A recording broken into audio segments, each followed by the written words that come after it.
بسم اللہ الرحمن الرحیم لا الہ الا انت سبحانک انی کنت من الظالمین لا الہ الا انت سبحانک الا انت سبحانک لا الہ الا انت لا الہ الا انت لا الہ الا انت سبحانک لا الہ الا انت لا الہ الا انت سبحانک انی لا الہ الا انت سبحانک انی کنت من الظالمین فاستجبنا له ونجیناہ من الغم وکذالک ننجی المؤمنین۔ دعا فرما اللہم صلی علی سیدنا محمد۔ یا اللہ نظر کرم، یا اللہ ہمارے گناہوں کو معاف فرما، مغفرت کا ہم سب کی مغفرت فرما، بخشش فرما۔ اللہ جی ہمارے گھر، ہمارے بچے، ہماری بچے سب کے ایمان، جان، مال، عزت و آبرو کی حفاظت فرما۔ اس پیارے ملک پر نظر کرم فرما، عالم اسلام کی بلائیں دور فرما، ساری امت کو اللہ کی ہدایت نصیب فرما۔ سبحان ربک رب العزت عما یصفون وسلام علی المرسلین والحمد للہ رب العالمین۔ آمین آمین برحمتک یا ارحم الراحمین۔ ماشاءاللہ سورہ فرقان چل رہی ہے۔ اس صورت میں آپ پڑھیں گے اس بات توحید ہے، شرک کی مذمت ہے، رسالت کا اس بات ہے، اور اس پر جو شبہات ہیں ان کا جواب ہے، اور سب سے بڑھ کر آخرت کے بارے میں اللہ جل شانہ بیان فرما رہے ہیں، اور آخرت کے بارے میں جو اس کو جھٹلانے والے ہیں اور جو تصدیق کرنے والے ہیں، دونوں کی سزا اور جزا کا ذکر ہے۔ وقال الذین لا یرجون لقاء، اور جو لوگ ہمارے سامنے پیش ہونے سے اندیشہ نہیں کرتے، اور وہ یوں کہتے ہیں کہ ہمارے پاس فرشتے کیوں نہیں آتے۔ یہ دیکھو کفار کی جرأت دیکھیں کہ اللہ سے کہتے ہیں کہ محمد صلی اللہ علیہ وسلم کے پاس فرشتے آتے ہیں تو ہمارے پاس فرشتے کیوں نہیں آتے، یا ہم اپنے رب کو دیکھ لیں، اللہ ہمیں اپنا جو ہے وہ دیدار کرا دے۔ یہ لوگ اپنے دلوں میں اپنے کو بہت بڑا سمجھ رہے ہیں، اور یہ لوگ حد انسانیت سے بہت دور نکل گئے ہیں۔ جس روز یہ لوگ فرشتوں کو دیکھیں گے یعنی قیامت کا، اس روز مجرموں کے لیے کوئی خوشی کی بات نہ ہوگی، اور کہیں گے پناہ ہے، پناہ ہے، اور ہم ان کے ان کاموں کی طرف جو کہ وہ دنیا میں کر چکے تھے متوجہ ہوں گے، سو ان کو ایسا بیکار کر دیں گے جیسا پریشان غبار۔ اہل جنت اس روز قیام گاہ میں بھی اچھے رہیں گے اور آرام گاہ میں بھی خوب اچھے رہیں گے، یعنی جنت کے اندر ان کی جائے قیام بھی جائے آرام بھی ہوگی۔ اور جس روز آسمان ایک بدلی پر سے پھٹ جائے گا اور فرشتے زمین پر بکثرت اتارے جائیں گے، اس روز حقیقی حکومت حضرت رحمان ہی کی ہوگی۔ الملک یومئذ الحق للرحمن، اور وہ دن کافروں پر بڑا سخت دن ہوگا، اور جس روز ظالم یعنی یہ آدمی غایت حسرت سے اپنے ہاتھ کاٹ کاٹ کر کھائے گا اور کہے گا کیا اچھا ہوتا میں رسول کے ساتھ دین کی راہ پر لگ لیتا، ہائے میری شامت کے ایسا نہ کیا، اور کیا اچھا ہوتا کہ میں فلاں شخص کو دوست نہ بتاتا، اس کم بخت نے مجھ کو نصیحت آئے پیچھے بہکا دیا اور ہٹا دیا، اور شیطان تو انسان کو عین وقت پر امتحان کرنے سے جواب دے ہی دیتا ہے۔ ان دو تین آیتوں کا شان ورود یہ ہے کہ مکہ مکرمہ کا ایک رئیس مشرک عقبہ بن ابی معیط مشرک تھا، اس نے ایک بڑی دعوت کا اہتمام کیا، حضرت صلی اللہ علیہ وسلم کو بھی مدعو کیا. آپ نے فرمایا کہ میں اس دعوت میں اس وقت تک نہیں آؤں گا تا وقت کہ تم کلمہ نہ پڑھو. تو عقبہ بن ابی معیط کی دعوت پر نہ آنے کو وہ بڑا عیب سمجھتا تھا کہ میں دعوت کروں اور میری دعوت پر نہ آئیں. اور پھر تو اس نے کلمہ پڑھ لیا. تو امیہ ابن خلف کو پتہ چلا تو اس نے کہا کہ میری دوستی تیرے ساتھ ختم، یا تم محمد صلی اللہ علیہ وسلم کا انکار کرو ورنہ میری دوست. چنانچہ اس نے کہا میں نے تو ویسے ہی پڑھا تھا کلمہ، مسلمان تو میں نے تو صرف دعوت بلانے کے بہانے پر بلایا تھا کہ یہاں آ جائے.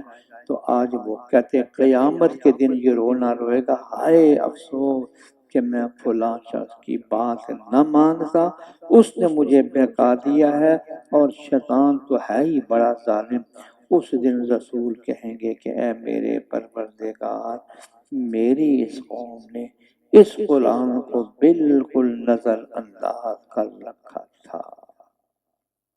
یعنی کفار کے سامنے قرآن پیش کیا گیا ہے، شہادت دی گئی ہے اور اس کا ثبوت بیان کیا گیا ہے، لیکن انہوں نے قرآن کو بالکل نظر انداز کر دیا تھا. یہاں سے ہمیں بھی تھوڑی سی عبرت اور نصیحت پکڑنی چاہیے کہ میدان محشر میں جب حضرت صلی اللہ علیہ وسلم یہ استغاثہ دائر کریں گے کہ میں قرآن اپنی امت کے پاس لایا تھا اور میری امت نے اس قرآن کی قدر نہیں کی ہے، ہم مسلمانوں کو بھی اس کی طرف متوجہ ہونا چاہیے. اللہ ہمیں عمر بھر ہر روز قرآن کریم کی تھوڑی یا زیادہ اللہ کی تلاوت کی توفیق عطا فرما، اور ہم اسی طرح مجرم لوگوں میں سے ہر نبی کے دشمن بناتے رہے ہیں، اور ہدایت کرنے کو اور مدد کرنے کو آپ کا رب کافی ہے. اور کافر لوگ یوں بھی کہتے ہیں، ان کی گستاخی دیکھیں کہ ان پیغمبر پر یہ قرآن دفعتاً واحدتاً کیوں نازل نہیں کیا گیا.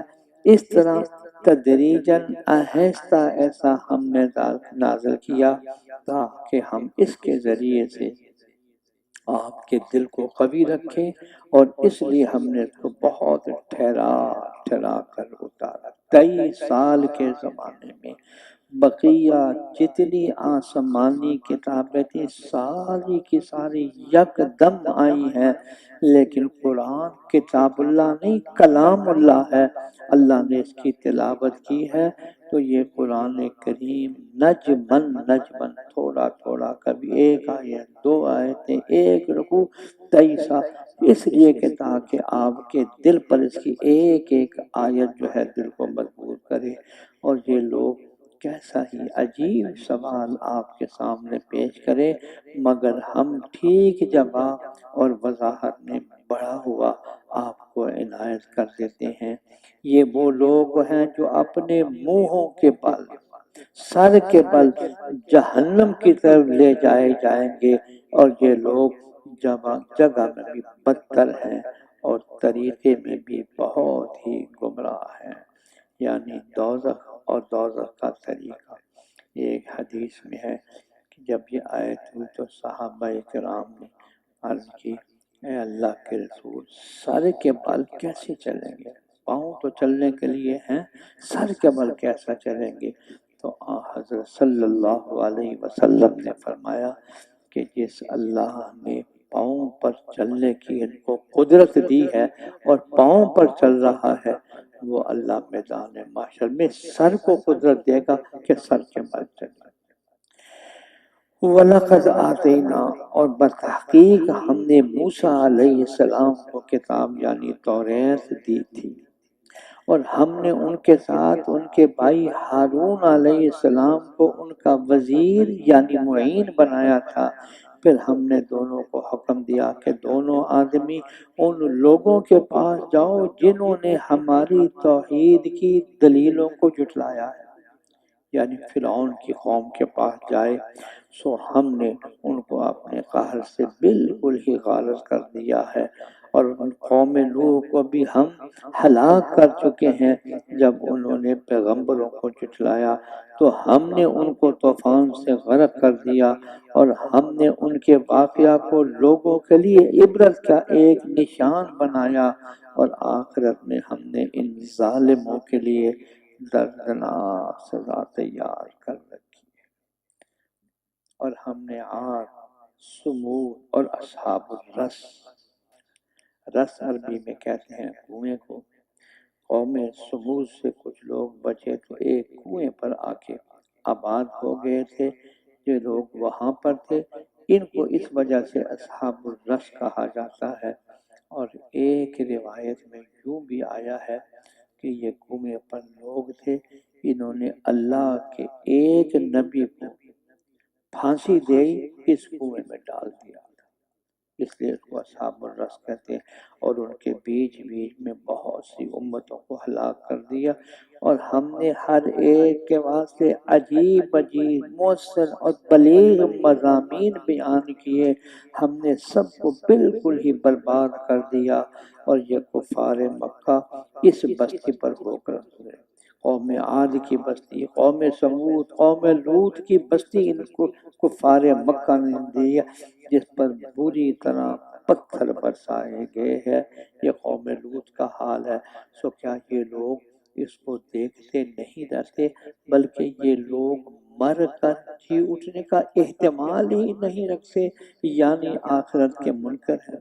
جب یہ لوگ آپ کو دیکھتے ہیں تو بس آپ سے نعوذ باللہ نعوذ باللہ تمسخر کرنے لگتے ہیں، اور کہتے ہیں اَهَذَا الَّذِي بَعَثَ اللَّهُ رسولا، کیا یہی ہے جن کو خدا تعالی نے رسول بنا کر بھیجا ہے؟ یعنی ایسا آدمی رسول نہ ہونا چاہیے۔ اس شخص نے تو ہم کو ہمارے معبودوں سے ہٹا ہی دیا ہوتا اگر ہم ان پر مضبوطی سے قائم نہ رہتے۔ نعوذ باللہ، حضور صلی اللہ علیہ وسلم کے دین کو گمراہی کا نام دے رہے ہیں، اور مرنے کے بعد جلد ہی ان کو معلوم ہو جائے گا، جب عذاب کا معائنہ کریں گے کہ کون شخص گمراہ تھا۔ ارأیت من اتخذ الہہ ہواہ، اے پیغمبر آپ نے اس شخص کی حالت بھی دیکھی کہ جس نے اپنا خدا اپنی خواہش نفسانی کو بنا رکھا ہے، یعنی جو دل نے چاہا بس ادھر چل پڑے۔ ہونا تو یہ چاہیے کہ خدا جو چاہتا ہے آدمی اس کی پیروی کرے، اور انہوں نے اپنی خواہشات کو خدا بنا لیا ہے۔ تو کیا آپ اس کی نگرانی کر سکتے ہیں، یا آپ خیال کرتے ہیں کہ ان میں اکثر سنتے یا سمجھتے ہیں؟ تو یہ تو محض چوپایوں کی طرح ہے، بلکہ ان سے بھی زیادہ بے راہ ہیں۔ کیا تو نے اپنے پروردگار کی اس قدرت پر نظر نہیں کی کہ اس نے سائے کو کیوں کر دور تک پھیلایا ہے، اور اگر وہ چاہتا تو اس کو ایک حالت پر ٹھہرایا ہوا رکھتا۔ پھر ہم نے آفتاب کو اس سایہ کی درازی کوتاہی پر علامت مقرر کیا، پھر ہم نے اس کو اپنی طرف آہستہ آہستہ سمیٹ لیا، اور وہ ایسا ہے جس نے تمہارے لیے رات کو پردے کی چیز اور نیند کو راحت کی چیز نوم صبح کا نیند بڑی اللہ کی نعمت ہے۔ تھوڑی دیر کے لیے نیند آ جاتی ہے، آدمی کیسا تازہ دم ہو جاتا ہے۔ اللہ فرماتے ہیں نیند کو راحت کی چیز بنایا، وَجَعَلَ النَّهَارَ نُشُورًا، اور دن کو زندہ ہونے کا وقت بنایا ہے۔ اور وہ ایسا ہے کہ اپنی باران رحمت سے پہلے ہواؤں کو بھیجتا ہے کہ وہ بارش کی امید دلا کر دل کو خوش کر دیتی ہیں، اور ہم آسمان سے پانی برساتے ہیں جو پاک صاف کرنے کی چیز ہے، تاکہ اس کے ذریعے سے مردہ زمین میں جان ڈال دیں، اور اپنی مخلوقات میں سے بہت سے چار پائیوں اور بہت سے آدمیوں کو سیراب کریں، اور ہم اس پانی کو بقدر مصلحت ان لوگوں کے درمیان تقسیم کر دیتے ہیں تاکہ لوگ غور کریں۔ سوچا یہ تھا کہ غور کر کے اس کا حق ادا کرتے، لیکن فَأَبَى أَكْثَرُ النَّاسِ إِلَّا كُفُورًا، لیکن اکثر لوگ ناشکرے ہیں۔ اور اگر ہم چاہتے تو ہر بستی میں ایک پیغمبر بھیج دیتے، یعنی تنہا آپ پر بوجھ نہ ڈالتے، لیکن رب العالمین کو آپ کو اجر دینا منظور تھا، اس لیے آپ کو پوری امت کے لیے قیامت تک آنے والے لوگوں کے لیے خاتم النبیین بنا کر بھیجا۔ سو اس نعمت کے شکریہ میں آپ کافروں کی خوشی کا کام نہ کیجیے اور قرآن سے ان کا زور و شور سے مقابلہ، یعنی تبلیغ کیجیے، بار بار کیجیے، کوئی مانے یا نہ مانے، آپ نے تبلیغ کو بڑی قوت اور طاقت کے ساتھ لوگوں کے سامنے پیش کرنا ہے۔ اور وہ ایسا ہے اللہ جس نے دریاؤں کو ملا دیا، جن میں ایک کا پانی تو شیریں میٹھا تسکین بخش ہے اور ایک کا پانی شور تلخ انتہائی کروا، اور ان کے درمیان میں میٹھے اور کڑوے کے درمیان میں اللہ نے اپنے قدرت سے ایک حجاب اور ایک معنی قدیم رکھ دیا ہے۔ جہاں وہاں بنگلہ دیش میں جانا ہوا تو یہ منظر دونوں پانی کا ساتھ ساتھ میٹھا کڑوا دونوں کا بالکل ایک دوسرے سے نہیں ملتے۔ اور ایک عجیب چیز میں نے وہاں بنگلہ دیش میں دیکھی، جوار باٹا، یعنی نہریں چلتی ہیں، جس وقت سورج طلوع ہوتا ہے تو پھر نہر کا پانی مغرب کی طرف جاتا ہے، اور جب مغرب کا وقت آتا غروب ہوتا تو وہی نہر کا پانی پھر مشرق کی طرف آنا شروع ہو جاتا۔ یہ منظر دیکھا، اس لیے جب وہ سفر کرتے تھے تو اس لحاظ سے کرتے تھے جس طرف پانی کا رخ ہوتا تھا اس طرف کو سفر کرتے تھے تاکہ پانی کے مقابلے میں کشتی کو لے جانے میں سکتے۔ اس کو بولتے تھے جوار باٹا۔ دیکھو خدا بندے کریم کی قدرت۔ اور وہ ایسا ہے جس نے پانی سے یعنی نطفے سے آدمی کو پیدا کیا، پھر اس کو خاندان والا اور سسرال والا بنایا، اور تیرا پروردگار بڑی قدرت والا، وَكَانَ رَبُّكَ قَدِيرًا۔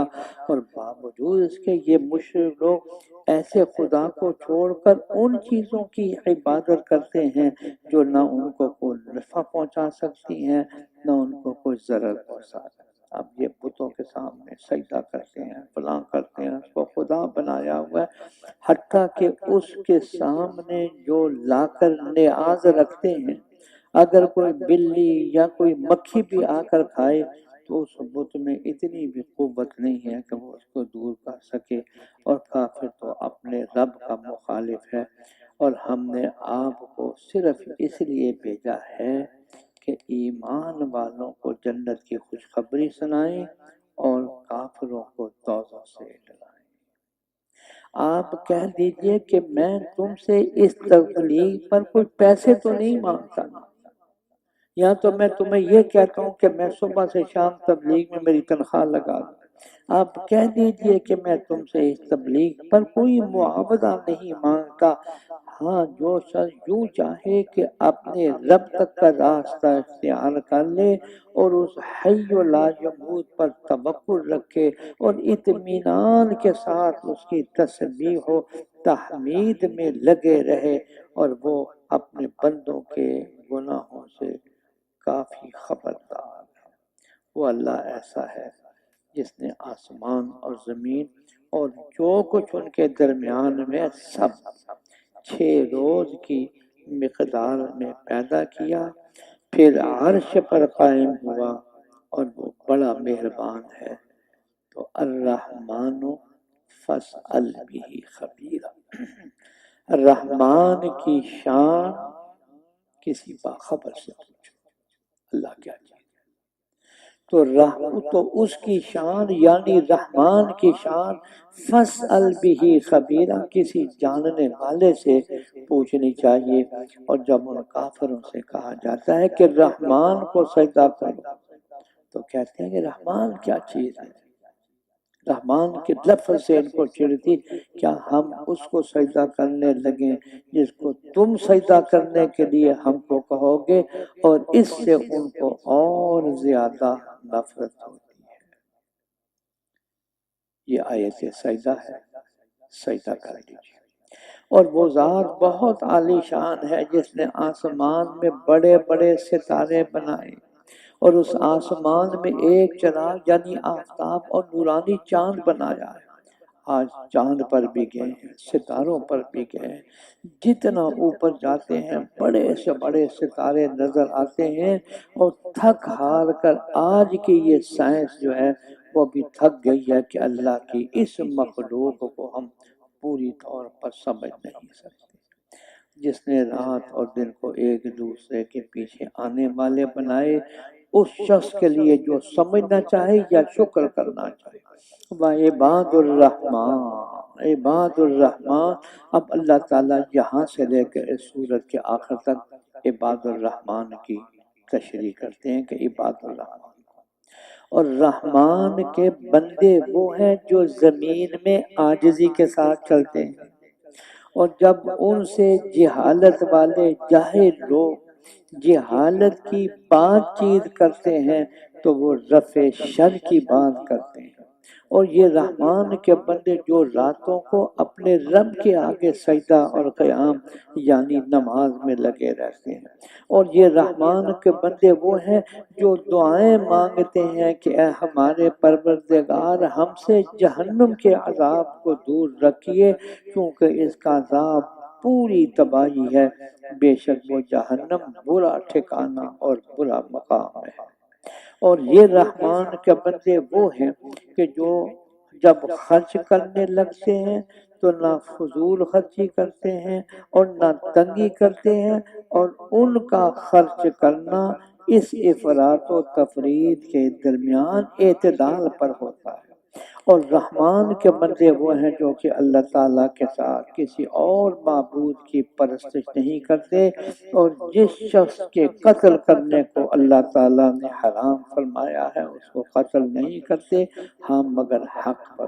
اور یہ رحمان کے بندے وہ ہیں جو زنا نہیں کرتے، اور جو شخص ایسے کام کرے گا تو سزا سے اس کو سامنا پڑے گا کہ قیامت کے روز اس کا عذاب بڑھتا ہی چلا جائے گا، اور وہ اس عذاب میں ہمیشہ ہمیشہ وَيَخْلُدُ فِيهِ مُهَانًا ذلیل و خوار ہو کر وہاں پڑے رہیں گے۔ اللہم اجرنا من النار، اللہم اجرنا من النار۔ ہاں مگر جو شرک سے معاصی سے توبہ کر لے، ایمان بھی لے آئے اور عملا صالحہ اور نیک کام بھی کرتا رہے تو اللہ خوشخبری سناتے ہیں، تو اللہ تعالیٰ ایسے لوگوں کے گزشتہ گناہوں کی جگہ نیکیاں عنایت فرمائے۔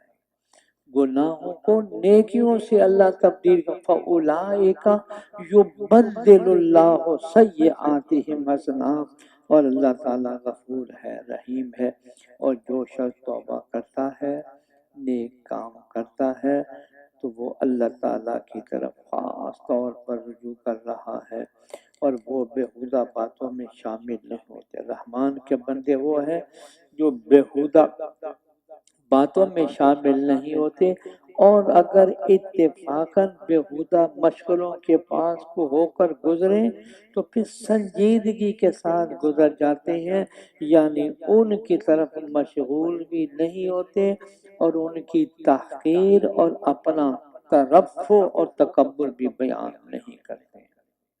اور وہ ایسے لوگ ہیں، رحمان کے بندے وہ ایسے ہیں جس وقت ان کو اللہ کے احکام کے ذریعے نصیحت کی جاتی ہے تو ان پر بہرے اندھے ہو کر نہیں گرتے۔ یہ کفار تو اندھے اور بہرے ہو کر، اور ان کو جب نصیحت کی جاتی ہے تو متوجہ ہو کر کان لگا کر سنتے ہیں اور عمل کرتے ہیں۔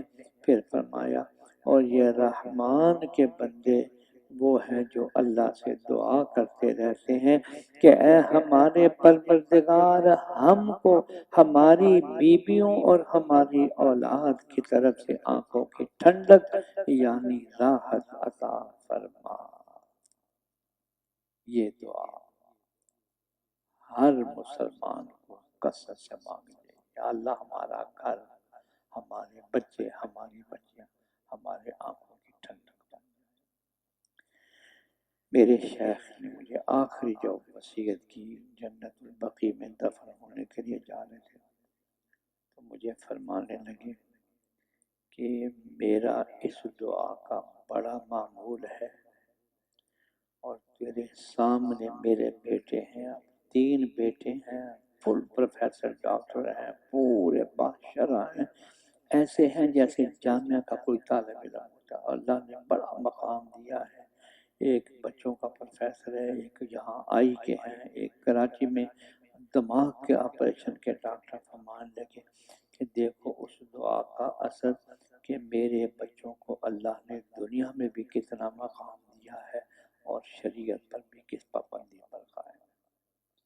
اور میں ان کی سوانح عمری پڑھ رہا تھا چند دن پہلے، ان کے ایک بیٹے بڑے صاحبزادے ڈاکٹر نعیم اللہ نے تیار کیا، مدینہ منورہ میں میرے شیخ دفن ہونے کے تو 3 دن پہلے کراچی والے ڈاکٹر کریم اللہ تھے وہاں پر، کہنے لگے مجھے بلایا کہ حق جل شانہ نے فرمایا کہ اب ہم تمہیں جلد بلانے والے، جس دن اب انتقال ہونا ہے تو اپنے اس صاحبزادے پروفیسر کو کہتے ہیں کہ آج اسرائیل آئے ہیں، ان کا تیاری کر، تو جتنی چیزیں گھر میں تھی وہ سب خراب کر دی۔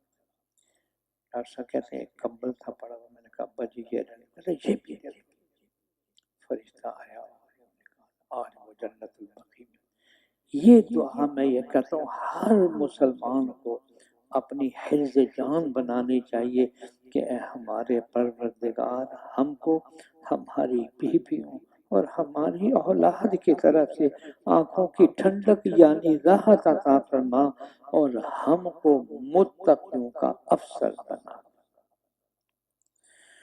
حضرت تھانوی رحمۃ اللہ نے یہاں حاشیے میں لکھا مقصود افسری مانگنا نہیں ہے، وہ اس میں قباحت نہیں، اصل مقصود یہ ہے کہ یا اللہ باپ اپنے گھر والے بچے اور بچوں کا سربراہ ہوتا ہے، تو دعا یہ مانگی کہ یا اللہ میں یہ بچے اور بچیاں جن کا میں سربراہ ہوں، امام ہوں، اللہ جی ان کو متقی بنا دے تاکہ میں کہہ سکوں کہ میں متقیوں کا امام بنایا گیا۔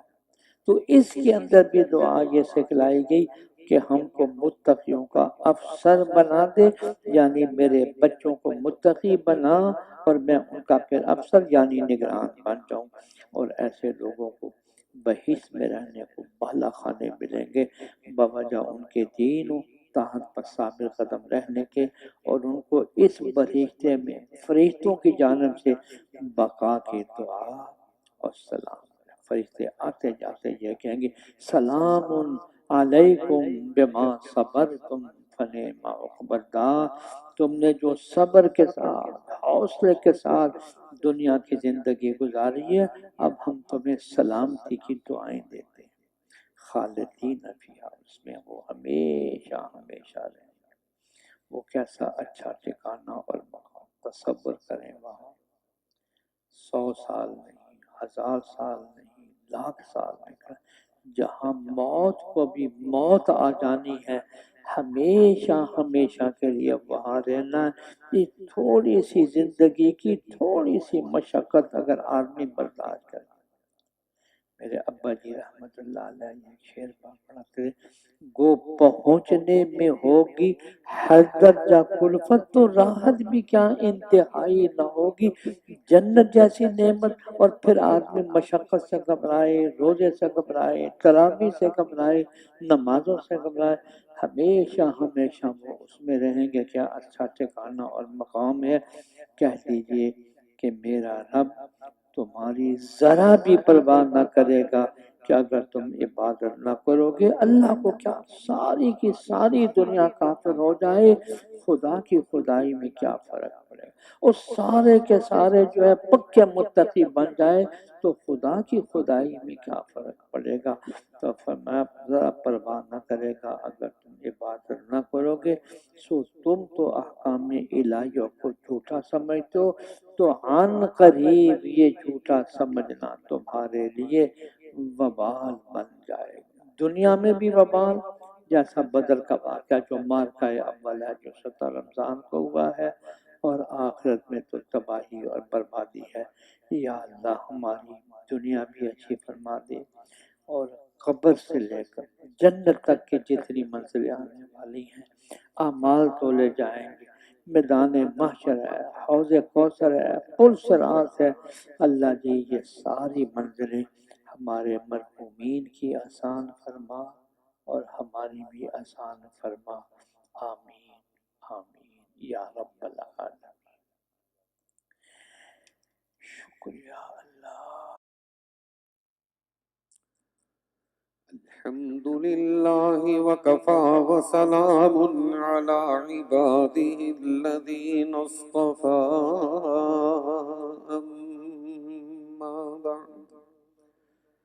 أما بعد فأعوذ بالله من الشيطان الرجيم بسم الله الرحمن الرحيم طاسين تلك آيات الكتاب المبين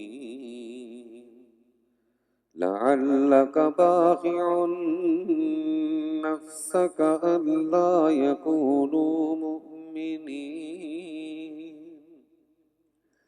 إن نشأ ننزل عليهم من السماء آية فظلت أعناقهم لها خاضعين صدق الله العظيم وصدق رسوله النبي الكريم ونحن على ذلك لمن الشاهدين والشاكرين والحمد لله رب العالمين اللهم رب اشرح لي صدري ويسر لي أمري واحلل عقدة من لساني يفقهوا قولي۔ سورة الشعراء مکہ میں نازل ہوئی، اس میں 227 آیتیں ہیں اور 11 رکوع۔ شعراء یہ اس کا نام اس لیے رکھا ہے کہ آیت نمبر 224 میں شعراء کا نام آیا ہے، جس کی وجہ سے اس سورت کا نام شعراء رکھا گیا۔ شعراء یہ جمع ہے شاعر کی۔ اس سورت کے اندر شعراء کی مذمت بیان کی جا رہی ہے۔ شعراء سے مراد وہ شعراء ہیں جن کے باطل افکار اور غلط اشعار تھے، ان کی یہاں پر مذمت بیان کی گئی۔ اور اس کے علاوہ جو صحابہ کرام میں شعراء پیدا ہوئے جس میں حسان ابن ثابت، حضرت کعب، ان کے اشعار جو ہیں وہ بہت ہی مدح میں تھے حضرت صلی اللہ علیہ وسلم کی، ان کی مذمت یہاں پر بیان نہیں کی جا رہی۔ اس سورت کے شروع میں جو الفاظ آ رہے ہیں وہ قرآن کریم کی حقانیت اور عظمت کو بیان کیا جا رہا ہے، اور ساتھ ہی حضرت صلی اللہ علیہ وسلم کو تسلی دی جا رہی ہے کہ ہدایت دینا اور نہ دینا یہ اللہ کا کام ہے، آپ کا کام صرف تبلیغ کرنا ہے، اللہ کے پیغام کو پہنچانا ہے۔ آپ ان کے ایمان لانے یا نہ لانے کی وجہ سے غمگین نہ ہوں، آپ ان کی وجہ سے غم میں نہ آئیں۔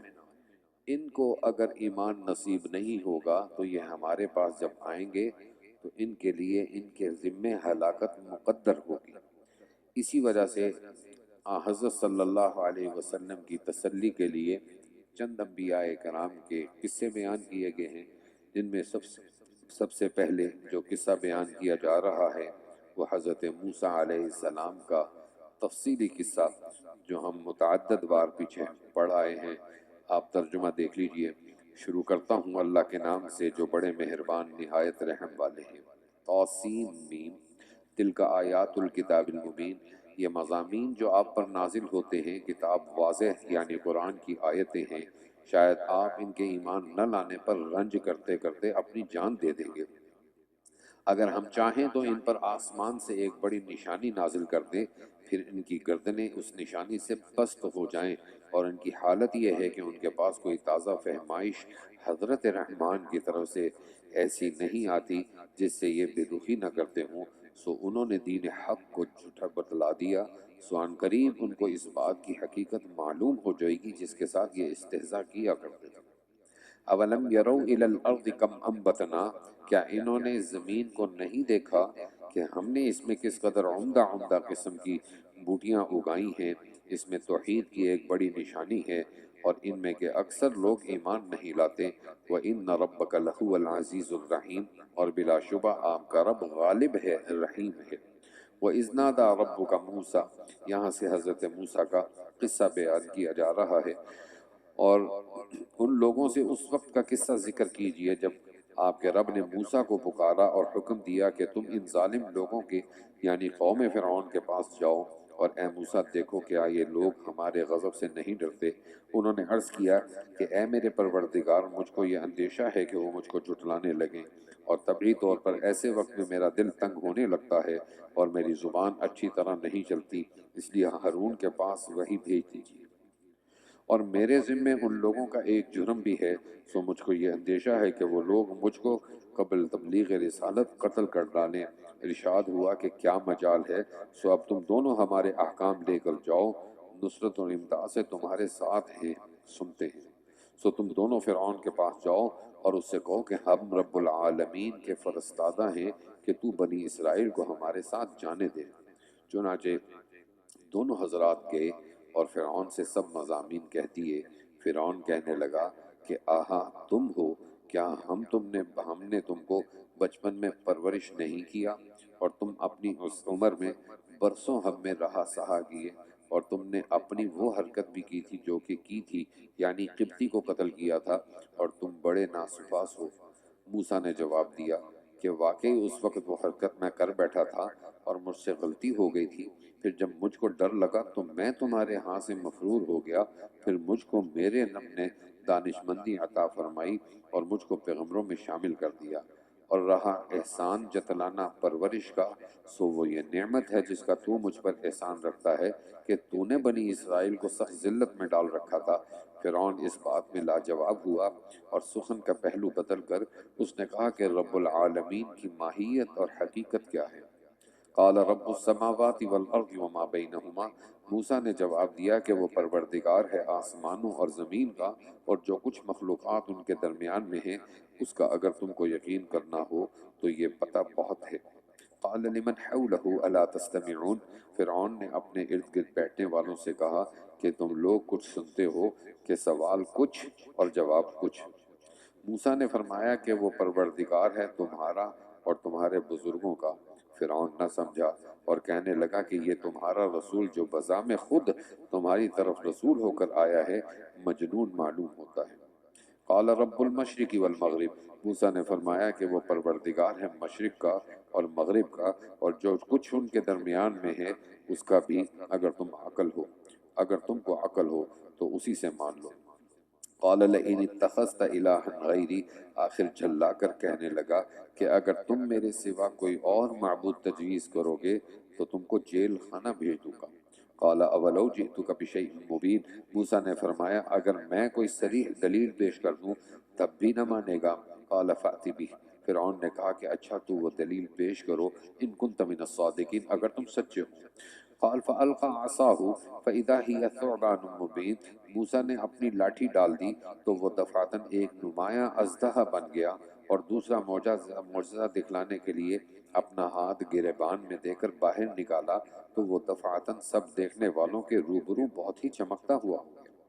قال للملأ حوله ان هذا لساحر علیم، فرعون نے اہل دربار سے جو اس کے آس پاس بیٹھے تھے کہا کہ اس میں کوئی شک نہیں کہ یہ شخص بڑا ماہر جادوگر ہے۔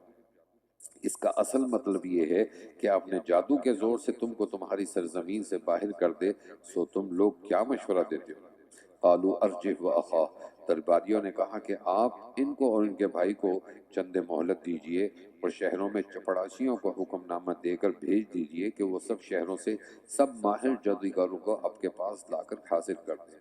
فجمع السحرۃ، عرض وہ جادوگر ایک معین دن کے خاص وقت پر جمع کر لیے گئے، اور فرعون کی طرف سے بطور اعلان عام کے لوگوں کو یہ اشتہار دیا گیا کہ کیا تم لوگ جمع ہوگے، یعنی جمع ہو جاؤ، لعلنا نتبع السحرۃ، تاکہ اگر جادوگر غالب آ جائیں تو ہم انہی کی راہ پر رہیں۔ پھر جب وہ جادوگر فرعون کی پیشی میں آئے تو فرعون سے کہنے لگے کہ اگر ہم موسیٰ علیہ السلام پر غالب آ گئے تو کیا ہم کو کوئی بڑا صلہ اور انعام ملے گا؟ قال نعم وَإِنَّكُمْ إِذًا لَمِنَ الْمُقَرَّبِينَ، فرعون نے کہا کہ ہاں، اور مزید تم اس صورت میں ہمارے مقرب لوگوں میں داخل ہو جاؤ گے۔ موسیٰ نے فرمایا کہ تم کو جو کچھ ڈالنا ہو میدان میں ڈالو۔ سو انہوں نے اپنی رسیاں اور لاٹھیاں ڈالی اور کہنے لگے کہ فرعون کے اقبال کی قسم، بے شک ہم ہی غالب آئیں گے۔ پھر موسیٰ نے اپنا عصا ڈالا، سو ڈالنے کے ساتھ ہی اژدہا بن کر ان کے تمام تر بنے بنائے دھندے کو نگلنا شروع کر دیا۔ فَأُلْقِيَ السَّحَرَةُ ساجدین، سو یہ دیکھ کر جادوگر ایسے متاثر ہوئے کہ سب سجدے میں گر پڑے اور پکار پکار کر کہنے لگے آمنا برب العالمین، کہ ہم ایمان لے آئے رب العالمین پر، رب موسیٰ و ہارون، جو موسیٰ اور ہارون علیہ السلام کا بھی رب ہے۔ قال آمنتم لہ قبل ان آذن لکم، فرعون کہنے لگا ہے کہ میں تم موسیٰ پر ایمان لے آئے بغیر اس کے کہ میں تم کو اجازت دوں۔ ضرور معلوم ہوتا ہے کہ یہ جادو میں تم سب کا استاد ہے جس نے تم کو جادو سکھلایا ہے، سو اب تم کو حقیقت معلوم ہوئی جاتی ہے، اور وہ یہ ہے کہ میں تمہارے ایک طرف کے ہاتھ اور دوسری طرف کے پاؤں کاٹوں گا اور تم سب کو سولی پر ٹانگ دوں گا تاکہ اوروں کو عبرت ہو۔ قالوا لا غیر انا الی ربنا منقلبون، انہوں نے جواب دیا کہ کچھ حرج نہیں، ہم اپنے مالک کے پاس جا پہنچیں گے۔ انا نطمع ان یغفر لنا، اور ہم امید رکھتے ہیں کہ ہمارا پروردگار ہماری خطاؤں کو معاف کر دے، اس وجہ سے کہ ہم اس موقع پر حاضرین میں سے سب سے پہلے ایمان لائیں۔ اور ہم نے موسیٰ کو حکم بھیجا کہ میرے ان بندوں کو شب شب مصر سے باہر نکال لے جاؤ، اور فرعون کی جانب سے تم لوگوں کا تعاقب کیا جائے گا۔ فرعون نے تعاقب کی تدبیر کے لیے آس پاس کے شہروں میں چپڑاسی دوڑا دیے اور یہ کہلا بھیجا کہ یہ لوگ یعنی بنی اسرائیل ہماری نسبت تھوڑی سی جماعت ہے اور انہوں نے ہم کو بہت غصہ دلایا ہے۔ وَإِنَّا لَجَمِيعٌ حَاذِرُونَ، اور ہم سب ایک مسلح جماعت اور باقاعدہ فوج ہیں۔ فَأَخْرَجْنَاهُمْ مِنْ جَنَّاتٍ وَعُيُونٍ، اور غرض ہم ان کو باغوں سے اور چشموں سے اور خزانوں سے اور عمدہ مکانات سے نکال باہر کیا، اور ہم نے ان کے ساتھ تو یوں کیا اور ان کے بعد بنی اسرائیل کو ان کا مالک بنایا۔ یہ جملہ معترضہ تھا، آگے قصہ ہے۔ فَأَتْبَعُوهُمْ مُشْرِكِينَ، غرض ایک روز سورج نکلنے کے وقت ان کو پیچھے سے جا لیا، پھر دونوں جماعتیں باہم ایسی قریب ہوئیں کہ ایک دوسرے کو دیکھنے لگیں، تو موسیٰ کے ہمراہی گھبرا کر کہنے لگے اے موسیٰ بس ہم تو ہاتھ آ گئے۔ موسیٰ نے فرمایا کہ ہرگز نہیں، کیونکہ میرے ہمراہ میرا پروردگار ہے۔ فَأَوْحَيْنَا إِلَى موسیٰ، وہ مجھ کو ابھی دریا سے نکالنے کا رستہ بتلا دے گا۔ فَأَوْحَيْنَا إِلَى موسیٰ، پھر ہم نے موسیٰ کو حکم دیا أَنِ اضْرِب بِعَصَاكَ الْبَحْرَ، کہ اپنے عصا کو دریا پر مارو، چنانچہ انہوں نے اس پر عصا مارا جس سے وہ دریا پھٹ گیا اور ہر حصہ اتنا بڑا تھا جیسے بڑا پہاڑ۔ وَأَزْلَفْنَا ثَمَّ الْآخَرِينَ، اور ہم نے دوسرے فریق کو بھی اس موقع کے قریب پہنچا دیا۔ وَأَنْجَيْنَا مُوسَىٰ، اور انجام قصہ یہ ہوا کہ ہم نے موسیٰ کو اور ان کے ساتھ والوں کو سب کو بچا لیا، پھر دوسروں کو غرق کر دیا، اور اس واقعے میں بھی بڑی عبرت ہے۔ ان فی ذلک لآیہ وما کان اکثرهم مؤمنین، باوجود، اور اس واقعے میں بڑی عبرت ہے باوجود اس کے کہ ان کفار مکہ میں اکثر لوگ ایمان نہیں لاتے، اور آپ کا رب بڑا زبردست ہے اور بڑا مہربان ہے۔ اب ان سارے قصے کو صحیح سنانے کا مقصد کیا تھا؟ اس کا مقصد یہ تھا کہ یہ دلیل تھی حضرت صلی اللہ علیہ وسلم کی نبوت کی، کیونکہ اس طرح کا صحیح صحیح قصہ بغیر وحی کے پتہ نہیں لگ سکتا. اب جب وحی من اللہ ہو، اللہ کی طرف سے ہو، تو یہ دلیل ہے اس بات کی کہ آپ کو یہ جو قصہ صحیح صحیح معلوم ہوا ہے اللہ کے علاوہ کوئی اور بتا نہیں سکتا. وَاتْلُ عَلَيْهِمْ نَبَأَ ابراہیم. اب یہاں سے دوسرا قصہ حضرت ابراہیم علیہ السلام کا، کہ آپ نے اپنے والد کو کس انداز کے ساتھ تبلیغ کی ہے، جو آپ پہلے بھی پڑھ چکے ہیں، ترجمہ دیکھ لیے. اور آپ ان لوگوں کے سامنے ابراہیم علیہ السلام کا قصہ بیان کیجئے جبکہ انہوں نے اپنے باپ سے اور اپنی قوم سے فرمایا کہ تم کس چیز کی عبادت کیا کرتے ہو. انہوں نے کہا کہ ہم بتوں کی عبادت کیا کرتے ہیں اور ہم انہی کی عبادت پر جمے بیٹھے رہتے ہیں. قال هل يسمعونكم. ابراہیم نے فرمایا کہ کیا یہ تمہارے سنتے ہیں جب تم ان کو پکارتے ہو، یا یہ تم کو کچھ نفع پہنچاتے ہیں، یا یہ تم کو کچھ ضرر پہنچا سکتے ہیں. قالوا بل وجدنا آباءنا. ان لوگوں نے کہا کہ ان کی عبادت کرنے کی یہ وجہ نہیں، بلکہ ہم نے اپنے بڑوں کو اسی طرح کرتے دیکھا. قال افرأيتم ما كنتم تعبدون. ابراہیم نے فرمایا کہ بھلا تم نے ان کو غور سے دیکھا بھی ہے جن کی تم عبادت کیا کرتے ہو، تم بھی اور تمہارے پرانے بڑے بھی، کہ یہ معبودین میرے اور تمہارے لیے باعث ضرر ہیں. مگر ہاں رب العالمین جس نے مجھ کو اور اسی طرح سب کو پیدا کیا، پھر وہی مجھ کو میری مصلحتوں کی طرف رہنمائی کرتا ہے، اور جو کہ مجھ کو کھلاتا ہے اور پلاتا ہے. وَإِذَا مَرِضْتُ فَهُوَ يَشْفِينِ. اور جب میں بیمار ہو جاتا ہوں جس کے بعد شفا ہو جاتی ہے تو وہی مجھ کو شفا دیتا ہے. اور جو لوگ مجھ کو وقت پر موت دے گا پھر قیامت کے روز مجھ کو زندہ کرے گا، اور جس سے مجھ کو یہ امید ہے کہ میری غلط کاری کو قیامت کے روز معاف کر دے گا. اے میرے پروردگار، حب لی حکما و الحقنی بالصالحین. مجھ کو حکمت عطا فرما اور مراتب قرب میں مجھ کو اعلیٰ درجے کے لوگوں میں شامل فرما، اور میرا ذکر آئندہ آنے والوں میں جاری رکھ. وجعلنی من ورثۃ جنت النعیم. اور مجھ کو جنت النعیم کے مستحقین میں سے اور میرے باپ کو. یہاں پر اب وغفر لی ابی انہ کان من الظالمین میں یہ بتایا جا رہا ہے کہ حضرت ابراہیم نے اپنے والد کی مغفرت کی دعا کی. اب یہ دعا اس وقت کی حضرت ابراہیم نے جس وقت اللہ نے منع نہیں کیا تھا کہ تم کسی مشرک اور کافر کے لیے مغفرت کی دعا نہ کرو. پھر اس کے بعد اللہ نے آیت نازل کی کہ آپ آج کے بعد کسی مشرک اور کافر کی مغفرت کی دعا نہیں کریں گے. اور میرے باپ کو توفیق ایمان کی دے کر اس کی مغفرت فرما کہ وہ گمراہ لوگوں میں ہے. اور جس روز سب زندہ ہو کر اٹھیں گے اس روز مجھ کو رسوا نہ کرنا، جس دن کہ میں نجات کے لیے نہ مال کام آئے گا اور نہ اولاد. الا من اتى اللہ بقلب سلیم. مگر ہاں اس کی نجات ہوگی جو اللہ کے پاس کفر اور شرک سے پاک دل لے کر آئے گا. وَأُزْلِفَتِ الْجَنَّةُ لِلْمُتَّقِينَ. اور اس روز خدا ترسوں یعنی ایمان والوں کے لیے جنت نزدیک کر دی جائے گی. وَبُرِّزَتِ الْجَحِيمُ لِلْغَاوِينَ. اور گمراہوں یعنی کافروں کے لیے دوزخ سامنے ظاہر کی جائے گی. اور اس روز ان سے کہا جائے گا کہ وہ معبود کہاں گے جن کی تم خدا کے سوا عبادت کیا کرتے تھے؟ کیا اس وقت وہ تمہارا ساتھ دے سکتے ہیں یا اپنا ہی بچاؤ کر سکتے ہیں؟ فَكُبْكِبُوا فِيهَا هُمْ وَالْغَاوُونَ. پھر یہ کہہ کر وہ معبودین اور گمراہ لوگ اور ابلیس کا لشکر سب کے سب اوندے منہ دوزخ میں ڈال دیے جائیں گے.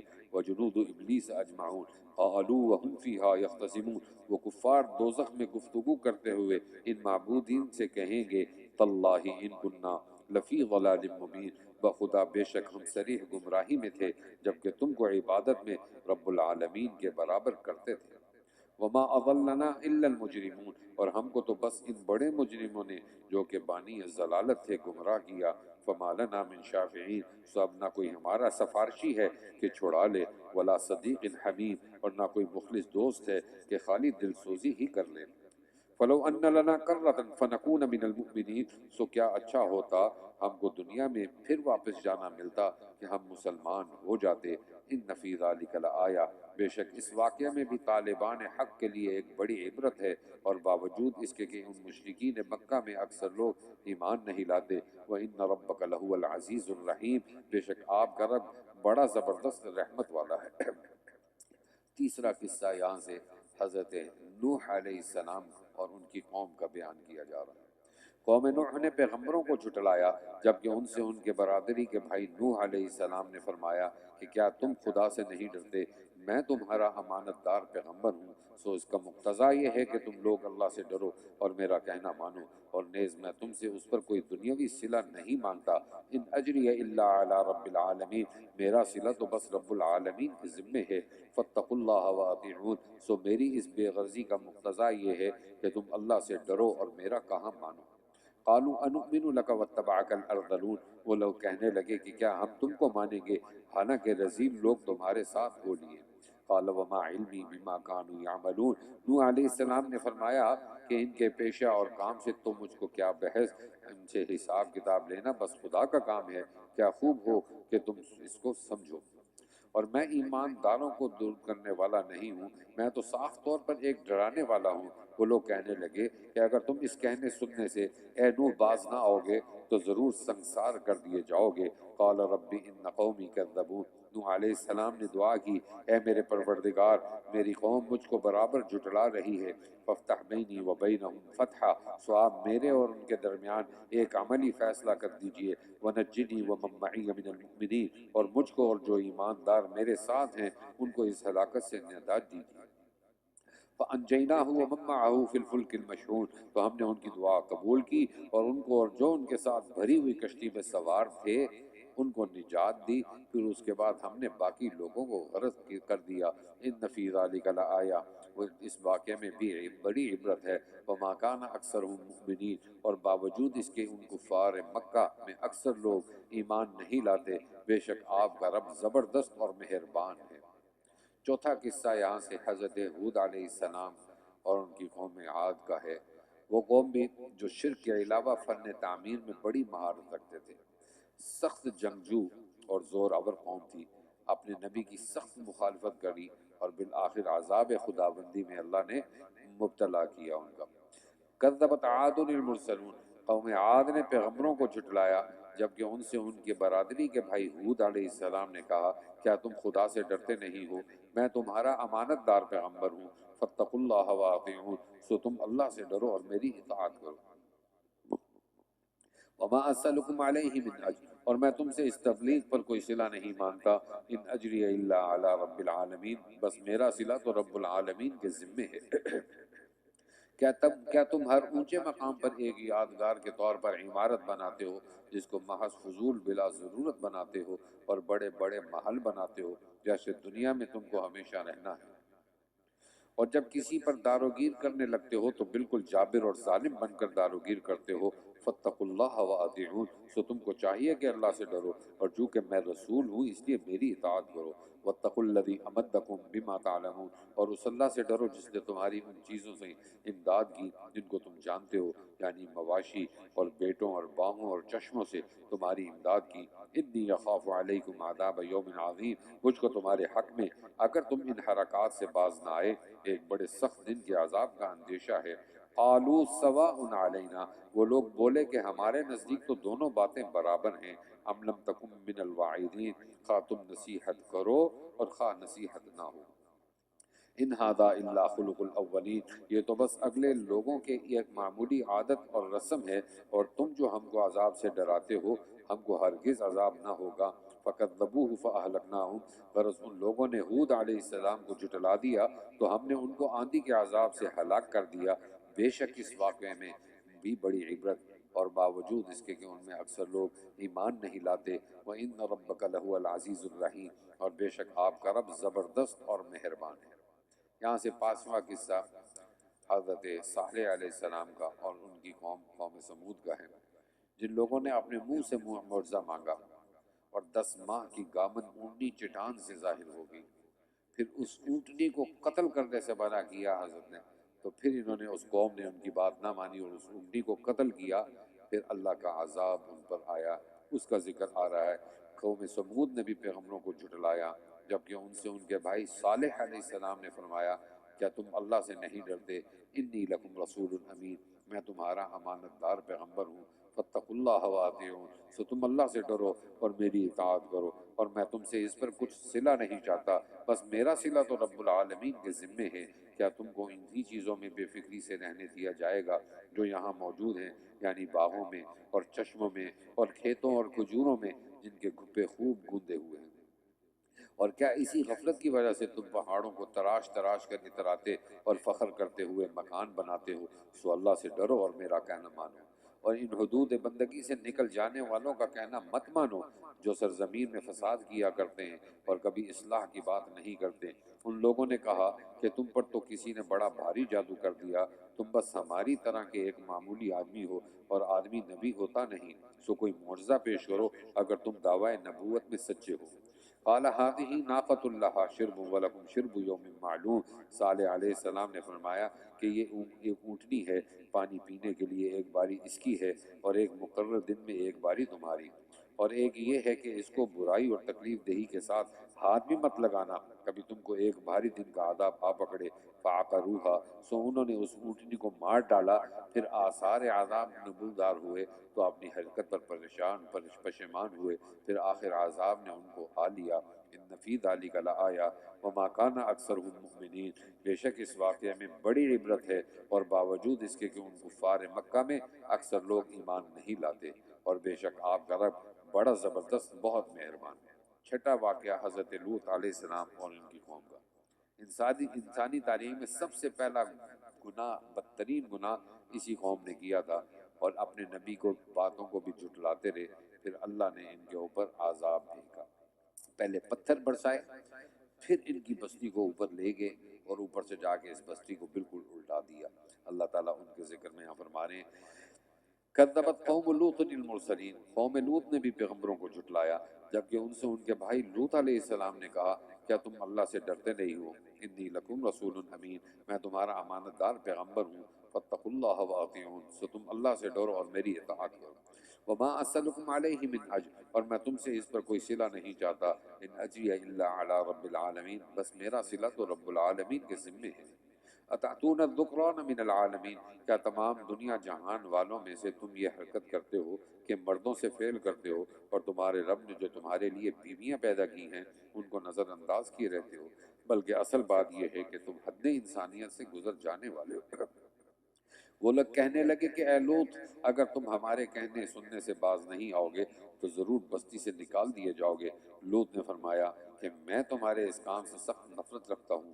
لوط نے دعا کی نجنی و اہلی مما یعملون، اے میرے رب مجھ کو اور میرے خاص متعلقین کو ان کے اس کام کے وبال سے نجات دے۔